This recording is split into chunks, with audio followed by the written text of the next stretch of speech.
পরম করুণাময় ও দয়ালু আল্লাহর নামে শুরু করছি। সূরা আল মাইদা। বাংলা অর্থ। আয়াত সংখ্যা 15। হে কিতাবীগণ, তোমাদের নিকট আমার রাসূল এসেছে কিতাব থেকে যা তোমরা গোপন করতে, তার অনেক কিছু তোমাদের নিকট সে প্রকাশ করেছে এবং অনেক কিছু ছেড়ে দিয়েছে। অবশ্যই তোমাদের নিকট আল্লাহর পক্ষ থেকে আলো ও স্পষ্ট কিতাব এসেছে। আয়াত সংখ্যা 16।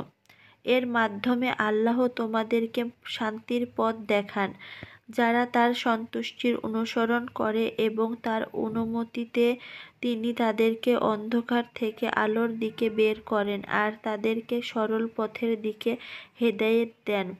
আয়াত সংখ্যা 17। অবশ্যই তারা কুফরি করেছে যারা বলে, নিশ্চয় মারিয়াম পুত্র মাসীহ আল্লাহ। বলো, যদি আল্লাহ ধ্বংস করতে চান মারিয়াম পুত্র মাসীহকে ও তার মাকে এবং জমিনের যারা আছে তাদের সকলকে, তাহলে কি আল্লাহর বিপক্ষে কোনো কিছুর ক্ষমতা রাখে? আর আসমান সমূহ, জমিন ও তাদের মধ্যবর্তী যা রয়েছে তার রাজত্ব আল্লাহর জন্যই। তিনি যা ইচ্ছা তা সৃষ্টি করেন এবং আল্লাহ সব কিছুর ওপর ক্ষমতাবান। আয়াত সংখ্যা 18। ইয়াহুদী ও নাসারা বলে, আমরা আল্লাহর পুত্র ও তার প্রিয়জন। বলো, তবে কেন তিনি তোমাদেরকে তোমাদের পাপের কারণে আযাব দেন?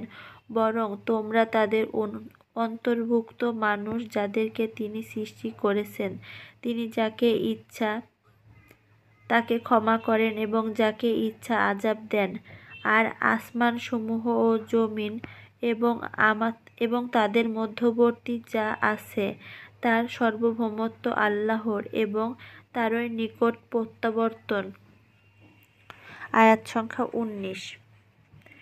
হে কিতাবীরা, তোমাদের নিকট আমার রাসূল এসেছে। রাসূলদের একটি বিরতির পর তোমাদের জন্য তিনি স্পষ্ট বর্ণনা করেছেন, যেন তোমরা না বলো যে আমাদের নিকট কোনো সুসংবাদদাতা কিংবা সতর্ককারী আসেনি। অবশ্যই তোমাদের নিকট সুসংবাদদাতা ও সতর্ককারী এসেছে, আর আল্লাহ সব কিছুর ওপর ক্ষমতাবান। আয়াত সংখ্যা 20।